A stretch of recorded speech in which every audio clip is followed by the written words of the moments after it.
This is cool. YouTube. This is the first time we're doing this. If you can see, you'll see the behind the scenes here at some point. I got Ryan over here. This is our first official, formally produced YouTube live. And I'm gonna come on. Just want to answer some questions, kind of see how this goes. If you don't realize this, like once a month, Ryan and I get together and we shoot all my content. We shoot the videos, we take the pictures.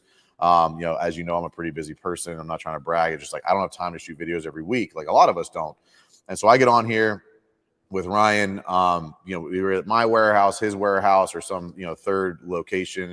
And, so we shoot content once a month so that I can stay on top of and stay ahead of, the need as things progress. So we've been talking about doing this for a little while, and Ryan decided to bring all of his equipment today. There's like literally 27 things set up to pull this off. But so we're going to do a, YouTube live Q&A. So I'm going to kind of go over some questions that I've been getting a lot from my clients recently, and then we'll get into some questions. So if you're watching right now or you jump on at some point, put a comment down there with some questions you might have so that we can continue to bring the value and answer the questions that you as my audience have. But first, one of the biggest challenges I'm seeing right now on a consistent basis is hiring, and not just hiring, but finding good people, whether it's a field staff, off staff, sales, doesn't really matter. It's everybody's having challenges. Even there's recruiters out there not getting the results that they used to, kind of across the board. So what do you do about that? How do you handle that? What do you want to do about that? One of the biggest things that I think people should be doing is utilizing social media to cultivate opportunities and relationships with your target audience, whatever that might be from that position you're hiring. So as an example, like right now, if you're using Indeed or ZipRecruiter or Monster or whatever, you're putting an ad onto one of those job boards, right? Well, unfortunately, in my opinion, I think the good employees and great employees out there, they're not on the job boards like looking for a job. They're not out there trying to find opportunities. They're typically somewhat happy with where they're at. So the only people that are there are typically the lower level. Now, there's outliers and there's great people that are there, but I think the majority of the people looking on job boards right now are not the most ideal candidate for what you're looking for. But if you look at the way social media is utilized via the average American adult, they're on social media 4 to 5 hours a day, whether they're looking for anything or not. Like I'm sure you at some point have been sitting there going like, why am I even looking at Facebook right now? I don't remember how I got here, but you're just there scrolling through it. And so utilizing marketing as part of your recruiting strategy, where you are creating content specifically around and for the candidates that you're trying to hire at the moment, right? So you're talking about things that they're dealing with. You're talking about the problems that they have. You're talking about why they're having those problems. You're talking about what you're asking them to do. You're putting the message out about, hey, if you're just not satisfied where you are and you think there might be a better opportunity for advancement out there, like, please apply or comment below or send an email to whatever that looks like. So let's just say you're hiring for a sales position.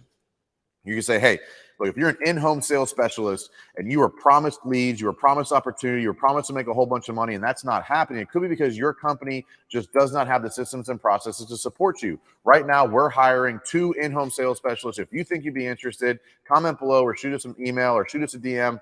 We'd love to have a conversation with you to see if you're a good fit for us and if we're the right fit for you. Something as simple as that can go a long way with putting like the pain point in front of your target audience so that people will understand and want to collaborate with you and really be a part of what you're doing. So don't overthink this though. Like people try to put these long, job postings on Facebook where they have like all the details and all the requirements and all the job responsibilities. Don't do that. Like people aren't going to read all that stuff. Try to market to them about the problems they're having, and then make it appear and be that you are the solution to help solve the problems they're dealing with.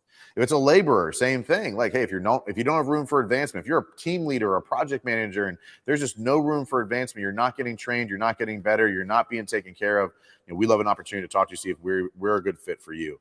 Part of that does come down to, though, you having consistent content over time so people begin to know, like, and trust you online.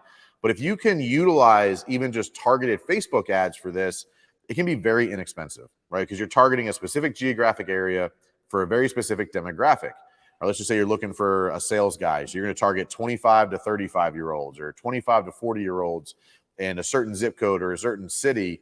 When you minimize the audience that way, because Facebook basically charges by impression, it really makes it very inexpensive for you to go out and put your message in front of the right people on a consistent basis. So if you don't know what I'm talking about, if you don't know how to do that, obviously you're on YouTube right now, so just YouTube it. But if you want to reach out, just go to myclaudio.com, schedule a time to talk. Let's see if we can get you some help, whether with myself or the team. So after that, I think cash flow is the second thing that's going to be one of the biggest challenges this year. I think with material delays, I think material price increases, I think with subs having a hard time finding quality labor, I think with consumers and the way that they're going about making decisions and spending money right now, especially with what's going on in the world. Obviously things going on in Ukraine right now are going to create some challenges, and just across the board. Even if it's just from a mainstream media making it a challenge for everybody, it's going to cause some fear. It's going to cause some. So cash flow is going to be a big problem. So things that you could be doing right now to minimize your risk. One would be, go get money when you don't need it. Things like a line of credit, things like an SBA loan, things like a local, one of your local credit union loans. Like going and getting money when you don't need it is the best time to go get money. And the best part about a line of credit, you can get a line of credit for $200,000, $300,000, $400,000, but only take 10 grand out, and that's all you're paying on. But that line of credit is there in case you need to dip into it at some point. But obviously, like anything else, underwriters are looking at your current financial situation, your cash flow, your profitability, your bank statements. So you have to be prepared. You have to be organized from that perspective. You have to have the information readily available for them.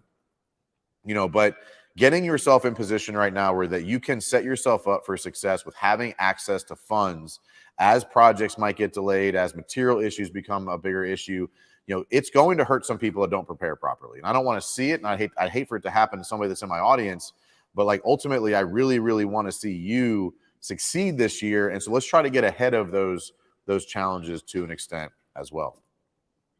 And then the third thing I think is cultivating and helping your employees become higher performing. It's one of those challenges where everybody's always looking for better people, and realistically, the better people you need are right where you are. Right? It's they need better training, they need better advancement, they need better coaching, they need better mentorship, they need better information. And so, one of the things I see happen a lot is a lot of business owners out there heavily invest in themselves. Right? Especially in the worlds I'm in with Apex, Arte, Lions Den, WinRate. Like these are business owners that invest in themselves. I don't think enough business owners are out there investing in their people. We're throwing a sales boot camp here at the warehouse at the end of March so that business owners can send their salespeople here to get some investment, to get some alternative perspectives, to get some tactics that they can bring home with them back to where they are. But I think it's really great when you have a business owner that's highly motivated to grow and learn, and then that person starts to invest in this person, and they're able to grow together as the business continues to expand. It makes the longevity of impact, the longevity of change, the sustainability of change that much greater, because you have multiple people focused on helping it happen. You have multiple people engaged in evolving and getting better and bringing new and innovative tactics to the company. So if you're a business owner right now and you're all about investing in yourself, you're all about making things happen for you, totally get it, totally love it. Look at how you can spend a little bit of money investing in your people, because there's very likely nobody has ever invested in them before. And that makes them more vested into you as a company, you as a person, you as a mission. But spend some time, whether it's time, resources, or just finances and events or coaches or whatever it is. Invest in your people, your best people that you think have potential, who want to be a part of what you're doing, but you would benefit from them being better as well. Something that I think you can talk about, two things. Okay. One, preparing for content. I talk to a lot of your people, and they don't know where to start, what to do, and it's all about being prepared. How do you prepare for shooting content? And then the second part of it, how do you prepare for going and speaking? Because you might be on a stage speaking to people, but they're going to be speaking in front of maybe other business owners, potential referral, or even just their own employees. So talk about those two things: planning your content, planning a speaking engagement. What do you do? All right, so we'll just talk about preparing to present, whether that's content to a team, a speech on stage, a podcast, a YouTube video, it doesn't matter. You got to prepare to present. So when it comes to preparing for content, having an idea of what the biggest challenges, problems, and issues your client base is dealing with. One of the biggest parts of Ryan and I's process is coming in and sitting down and saying, what is the average person, in our target audience searching on YouTube right now? What are the biggest questions that I'm getting from my client base? If you look at like your last, let's say 10 to 15 client interactions, what were the biggest questions they had? What were the biggest challenges they were dealing with? What were the biggest fears they had about whatever it is that you sell from a product or service perspective? and use that to create content. Like if you see yourself answering the same question a lot with your client base, shoot a piece of content. That way when someone reaches out and has the question, instead of you taking 30 minutes to explain it again, you have a piece of content that you can send to them. That's more bigger pieces of content, right? Like those are the big things you want to use on a regular basis, more core stuff. If you're talking about content just on a regular basis, the best way that I have found to prepare, and I don't know what Ryan's opinion is, I think it's really around like understanding your cadence, understanding the routine. Like I've always been big on themes of the day, like Monday through Friday, right? And so I know what the theme of the day is from a content creation perspective, so I can batch content stuff. Like Tip Tuesday is a big one. Please do not call it just the Tip Tuesday. I know you think it's funny. It's not. It's a sexual innuendo and you're a business. I don't like it. I think it's disruptive. I think it creates friction. Please don't call it just the Tip Tuesday. But Tip Tuesday can be a lot of fun because you can look at like what are the biggest tips around the product or service that you provide, right? It's how do you make decisions? It's how do you select which product's right for you? It's what problems do you solve? And depending on what you do, what you sell, what you offer, creating like a Tip Tuesday, you can literally write down 52 questions or 52 issues or 52 pieces of information around the product or service. And that's 52 weeks of Tip Tuesday. And you can batch create that. The other part is just like get over yourself and your opinion of what you look like on camera. I'm the same person in your office that I am on camera, just like you're the same person in people's homes that you are on camera. The only difference is you can see it. So understand that like the more authentic you are, the more vulnerable you are, the more yourself you are on camera, the more it relates to the in-home experience or the in-client experience, whatever that looks like for you. So when you're creating content, one of the best things you to prepare is to almost not prepare. Don't overthink it. Like don't spend all day rehearsing your lines in your head. Like if I were to ask you a question about what you do in another environment, at the bar, at the house, in a client experience, you'd have a really good answer typically. This is no different. Try not to be perfect. Just be yourself. Pretty much all the content we put out has been unedited from we don't take uhs and ums and make it perfect. Like we have transitions and stuff. And there are times I do mess up. But even this, like I've been talking for the last, 15 minutes. There's no edit here. This is live, right? And the more content you put out, the better you'll get. But you have to suck for a period of time. You have to go through that learning curve. So from preparing for content perspective, from preparing to present, don't overthink your presentation, like your tone, your look, your face look. Just talk. Just talk like you were talking to a person. Yes, it's weird. I'm looking at a camera. But the amount of time I've spent talking into a camera is what's led me to spending so much time talking to people, which makes me money. But as far as like preparing to present, whether it's from stage or for your team meeting, I'm really big on having an outline or bullet points of what I want to progress through. So when I look at a speaking engagement from stage, if I'm looking at from my team, I have an agenda of sorts. I have an itinerary of sorts where it's like bullet points of specific items I want to cover. If I'm specifically talking from stage, I am really good about following the format of tell them what you're going to tell them, and then tell them what you just told them, which basically means set them up for what they're about to hear, tell it to them to educate them, and then recap what you just told them. And from that perspective, I can pick any topic, present it, set the agenda per se, set the expectations, give the training lesson or talk, and then recap everything I just said. Depending on the length of that talk, I typically do about 10 minutes per story.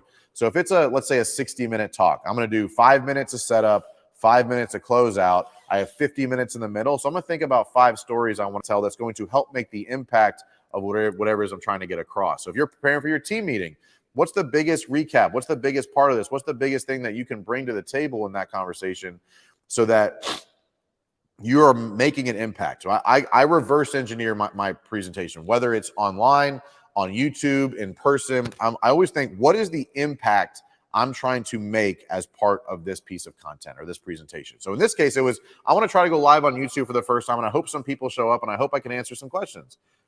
There's 3 people here. Hi, 3 people. Put a comment. Ask a question. Come on. That's what I'm here for.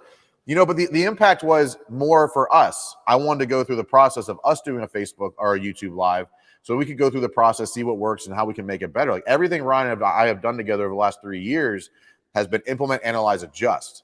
Most people analyze and adjust 100 times before they even try once. So the final point from preparing to present is prepare to take action. Prepare to do it. prepare to analyze it and prepare to adjust it. Like if you look at my content, even over the last year, man, like it's been one thing after another where we just made small tweak. And that's how we've just gotten better. What's up, Manuel?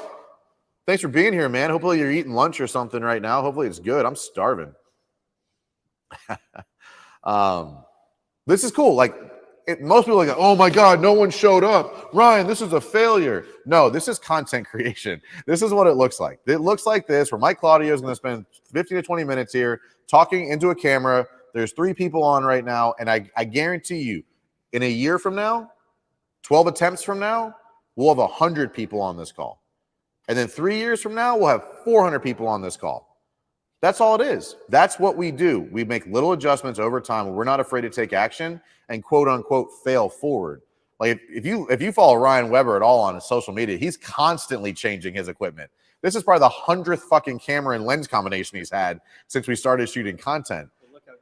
Look how good it looks. Look at and but like that's the point though, from a content preparation perspective, is like don't be afraid to take the action.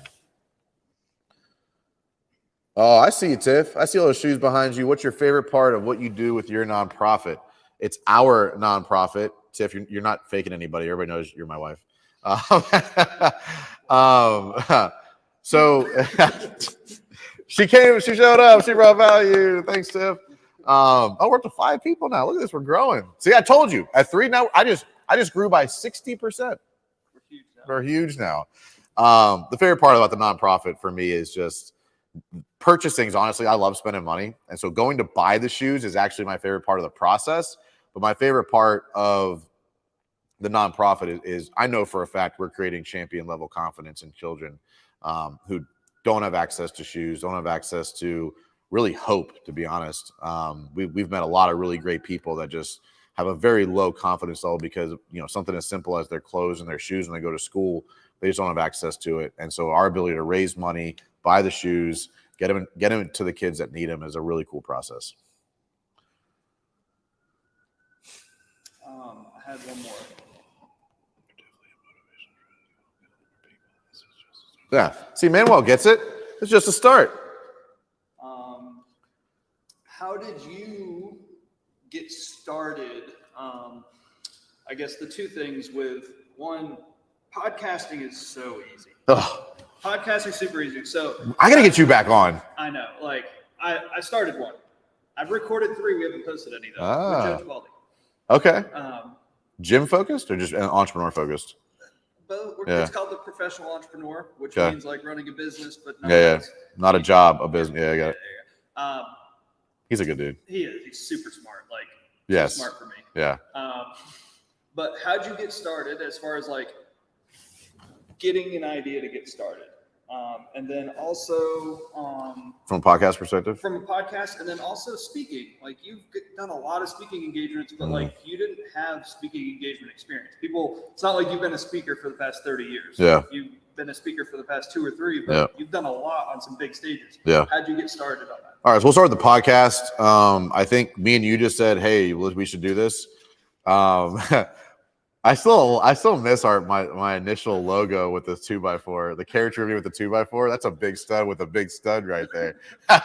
But starting a podcast, it is the easiest, most inexpensive piece of content, in my opinion, that gets the most value. So starting is just understanding that you got to commit. Like when I started the podcast, I was like, I'm going to do an episode a week for the rest of my life. Like that was the decision we made. Like we're not going to do this for a couple of months. We're going to do this forever. And like it took us 4 or 5 months to get the first 1,000 downloads. Now I get 1,500 downloads a week. So it took 4 months to get our first 1,000. We're about to break the 100,000 mark in. I think I'm on episode like 190. Closing in on 1 million. I mean, we're way closer than we were that first year. I originally set the target for the podcast. We were going to do 1 million downloads. I'm not going to stop till I get there. It might take 10 more years, but I don't care. But then decide, like, do you want to do a co-host? Like, so if you go to the Big Stud podcast, Ryan and I did the first 70 something episodes, just me and him, co-host, bantering back and forth. It kind of grew old for him. It wasn't really bringing him a lot of value. And I was looking to kind of evolve it again to make it a little bit better from a, like, how do we get to more people? Not better from a content, but it's like, how do we grow the audience? And that's when I started doing the interviews, was to be able to capitalize on the interviewers or the interviewee's audience as well. And then I still wanted to rant some, so I added the Mike's Money Motivation. I suggested me get off of it because I wasn't a good fit for your target audience. And I said, hey, the value change. That are your people. It evolved too. And one of my core values is continue to evolve, right? So it was like, okay, how do we make this better? How do we make this different? How do we evolve and make it more valuable to people? And so we decided to start doing the interview stuff. I don't think you've been back on since you came off. We got to get you back on. That'd be a good conversation. Just talk about where we were to where we are now. That'd be good. But just start. One of the hardest parts of podcasting, I think Ryan would agree, is organizing and scheduling guests. That becomes the most time-consuming part. So I would highly suggest, if you can afford it, or you do have somebody on your team who could manage that, like Tiffany manages mine from getting guests involved and getting guests scheduled. So highly suggest to have somebody else do that, where you just have to show up and do the podcast. That becomes the most time-consuming back and forth part of it. And then hire an editor. 100% don't try to edit these yourself. I don't edit mine. We just throw the music on the front, and then I don't edit the episodes, but a lot of you guys will want to. Don't try to teach yourself podcast editing. It's pretty inexpensive to hire somebody. The guy that helped me start mine, I think, charges $100 an episode, which, I mean, if you're doing $100,000 a year in gross revenue, it sounds like a lot of money. But if you're doing a couple million, $400 a month, if you're doing a podcast, that's worth your time back. You should have to figure out what your time's worth, right? You're not going to be an expert on it early on, but I'm going to jump to this question, and I'll come back to the speaking stuff. So what's your biggest advice for someone starting a construction business? I will be niche picking in concrete work only. Check previous 150 YouTube videos. No, man, seriously, I probably have 50 videos on the channel around different stuff, but it depends on where you're at, what you're doing. Is it commercial? Is it residential? But the first thing you need to do is go get a fucking client. If I had to simplify it that much, you don't need a name, you don't need a website, you don't need all this shit. You probably need insurance, right? But go find a client, because until you find a client, there's nothing else to really do. I see so many people, and I was guilty of this, and Ryan even told me, I got that office that first year. I think it worked, it helped, but it wasn't needed. That was $7 or $8 grand that first year I spent on lease payments that I didn't need to have accomplished what I accomplished. So don't overinvest. Go find clients, first thing. Because once you have a client, then you can go get your insurance, your LLC, and all that other kind of shit. If you go do all this stuff and then start trying, you're delaying the process of creating profit, which is definitely what I think causes most businesses to fail.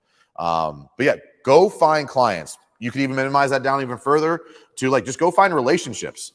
Are you wanting to work for builders? Are you wanting to work for homeowners? What do you want to do? Go find relationships in that space that you can start building that know, like, and trust factor so people feel comfortable hiring you.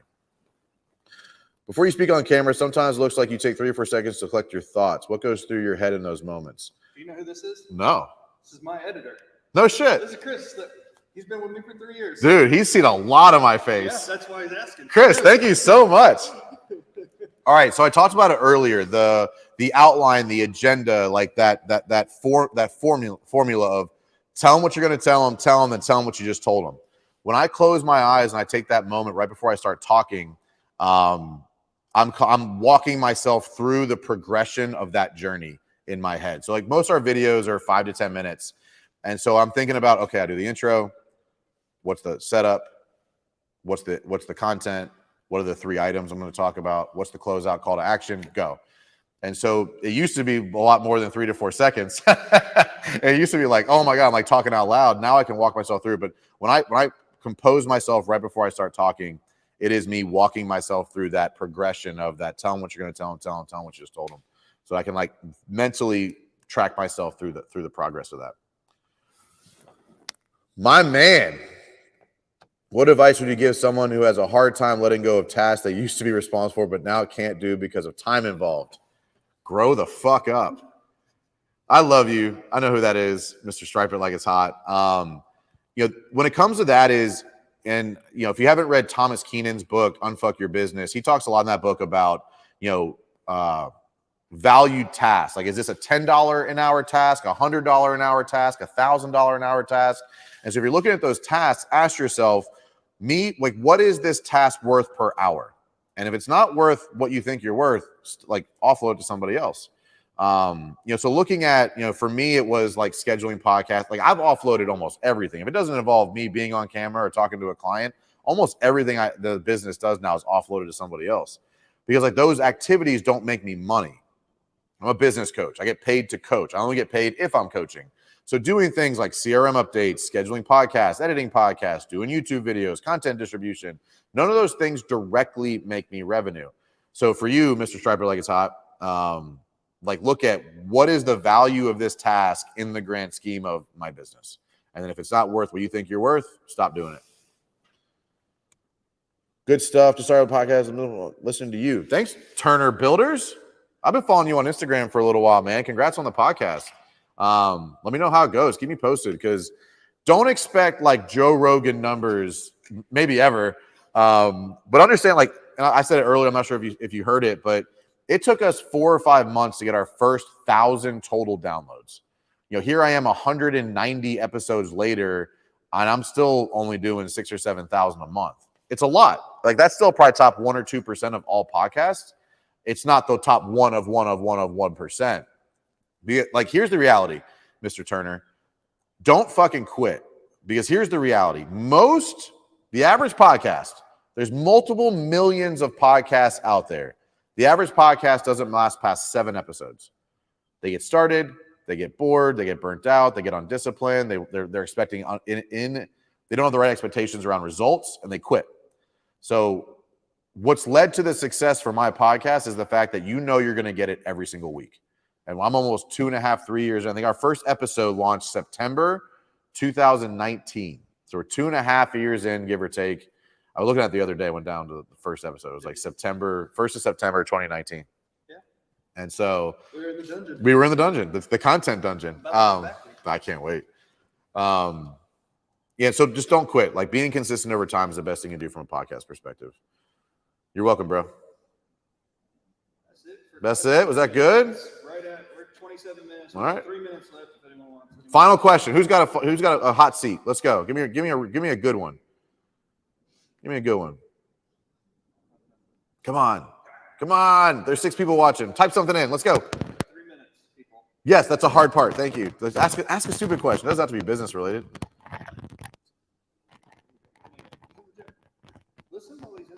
Good for you, bro. All right. Has working out and improving health impacted coworkers or clients? Yes, 100%. We had this on our topic to shoot a YouTube video. I think we are gonna shoot a YouTube video on this today. So stay tuned. Coming soon. Working out and improving your health. I don't know how to measure the impact of it. I've done 75 hard a couple times, but I think this is just the truth. I think people respect people who respect themselves more. I don't hate fat people. I hate people that don't respect themselves, because it's hard to like trust them, right? Because they're not making good decisions for themselves. I'm not the smallest person. I'm not the fittest person. But like I can tell the difference between somebody who takes themselves seriously and takes themselves, and makes good decisions for those, and those that don't. So being healthy, being fit, take away the internal mental clarity and confidence that comes with being healthy, being well hydrated, being fit feels good, right? So you perform better. But from an audience perspective, your coworkers, your employees, your customers, they tend to respect people at a higher level that take care and respect themselves. We've said it for a while. Like, if you don't believe in yourself, why would anybody else? If you don't respect yourself, why would anybody else? So if you're beating yourself up, if you're doing drugs, if you're hungover most days, like that, people can look at you and say, you don't take yourself seriously, or you don't respect yourself. I think that caters to them not respecting you either. So being healthy, being in shape, being fit, probably one of the biggest competitive advantages I think you can have in the marketplace, because there's so few people that take their fitness and health seriously in the grand scheme of things. A lot of people in the entrepreneur space, I think, do, because they appreciate the value in it. But I think in the grand scheme of the world, in the United States, most people don't. So when you're somebody who takes it seriously, it shows you have commitment. It shows you have discipline. It shows you have consistency. It shows you care. It shows you have respect for yourself. And those are all things that most people want to do business with. Oh, you got one more. Well, all right. We'll answer. We'll roll. If you were in a business from the ground up, where would you start to find potential clients? Depend on what kind of business it is, Anthony. There's at least 3 or 4 videos on this channel around starting your company and finding your first clients if you want to dig in a little bit deeper. But like where I would start, I always say the same thing. Call everybody in your phone book and tell them what you're going to do now.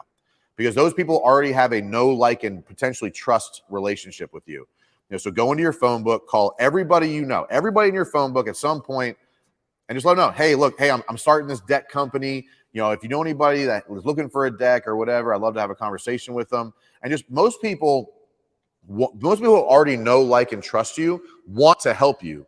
But people are like selfish in the grand scheme of things. Like they only focus on what's going on in their life. If they don't know what you're doing, or they don't know how you're helping people, they don't know what it is that you're looking for, they can't do it. And out of fear of being wrong, people just will not attempt to help you. So calling everybody and telling them what you're doing and see if they know anybody or would make a post for you in their Facebook groups or on their page or whatever, that'd be the first place I would start. And if you don't have any friends in your phone book, if you have nobody to call, don't start a business. You got one more because I know you want to answer this question. What do you tell clients who are waffling on signing up for coaching due to your price? There's 2 things. One is I asked the question, like, what is an average client value for you? If you tell me your average client value is $150, you probably can't afford me. It's several $1,000s a month to work with myself or one of the other win rate coaches. So that's the first question. Hey, well, what is one client worth to you? And if you tell me, well, my average client's $15,000, I'm like, what's your average profit margin? 30%. So for every client you get, you're gonna make $5,000. Yes. Okay. Do you believe, on what you know about me, that I'll be able to get you enough clients to offset the expense of me over the time frame of this contract? Oh yeah. Well, if you put it that way, that makes sense. So that's kind of the first thing. And then for myself, I've always had a money back guarantee. From the day I started till right now, it's still there. All win rate coaches have a money back guarantee. If you do not get the results you were hoping for in the extent of the contract, at the end of that contract, as long as you did and attempted to do what we asked you to do, we'll give you your money back. If it just didn't work for you, if it just wasn't the way you wanted to operate, we have that much confidence in ourselves to bring value that we've always offered a money back guarantee. But I think the real question is, how much is a client worth to you, and do you believe I can help you find enough clients to offset the expense of working with me? I know what you're kind of working with there, Stripe It, but I don't know what your price point is right now, but I would just put it that way. Like, if I can help you find one more client a month, it offsets the price. Do you think I can help you find one more client a month? Because you have to look at it as, it's not about how much money you're spending right now. It's about how much return on investment are you going to get, right? Because right now you may not be able to afford it, but going forward, what is that return on investment? Does that make it worth it? It's just like hiring an employee. Like, you just hired another attorney, right? It's the cost for the year is substantial for an attorney in Ryan's law firm, or Ryan's wife's law firm. Let me say it before she cusses me out. So Ryan's wife's law firm, they just hired a 6-figure attorney. That's overwhelming. But they have to tell them, what is the return on investment over the course of that year for that person? How much more can you get done? How much less time can you spend? What is that time worth? So when you're looking at hiring a coach, it's more about what is the return on investment more than what's the actual investment right now. Here you go. Last one. Chris, I appreciate you. We could probably even do 2. We could probably even do one with Mr. Incredible as well. But yes, Chris, we can absolutely do the next live with the Triceratops costume. That's good. Hey, appreciate it. Thank you guys so much. I appreciate you being here. I guess tune in next month when we do this again. We'll make an announcement ahead of time so you kind of see it's coming. More than 1 day ahead of time. More than 1 day ahead of time. We made the announcement yesterday, but we'll definitely give you more of a heads up going forward. So thank you guys so much for being here. I appreciate it. Win fast, win often.